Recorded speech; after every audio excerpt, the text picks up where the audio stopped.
यवतमाल जिले के करीब 48 सोलार प्लांटों में कार्यरत 250 से 300 सुरक्षा कर्मियों ने अपनी विभिन्न मांगों को लेकर जिला प्रशासन का दरवाजा खटखटाया है।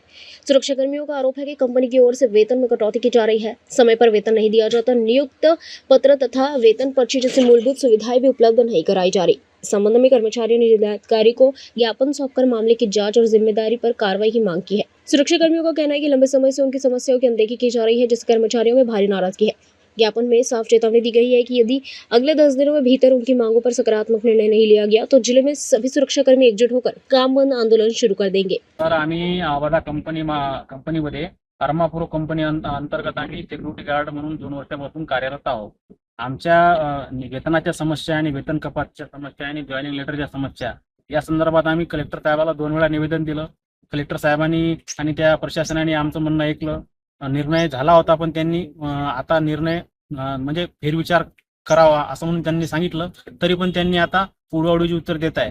आणखी 1 महिना पहिले आम्ही कामगार अधिकारी यांना कलेक्टर साहेबांमार्फत त्यांच्याकडे सुनावणीसाठी मॅटर केलं. पण 5 सुनावण्या होऊन पण आमची मागणी काही पूर्ण झाली नाही. संबंधित कामगार अधिकाऱ्याने आम्हाला हे लेबर कोर्टमध्ये तुम्ही जे मॅटर आहे ते त्याच्यामध्ये समाविष्ट करा आणि तुमचं जे आंदोलन आहे, आम्ही 10 दिवसाचं म्हटलं होतं, पण आम्ही 2 महिने थांबलो. ते तुमच्या याच्यानुसार तुम्ही आंदोलन करायला हे आहे समजा. गेल्या 2 वर्षापासून समस्या अशा आहे सर, की वेळेवर अजूनपर्यंत वेतन मिळालं नाही. जे कामगार कायद्यानुसार 7 तारखेच्या अगोदर वेतन मिळणे, सेफ्टी शूज हे ते अशा सगळ्या भरपूर समस्या आहे. हे काही मिळत नाही सर. आणि पहिले आम्हाला पगार मिळत होता 15,123 रुपये, सगळे PF वगैरे करून. पण त्याच्यानंतर सर त्यांनी वेतन कपात पण केली आहे. त्या संदर्भामध्ये आम्ही सर कलेक्टर साहेबांना पण निवेदन दिलं होतं.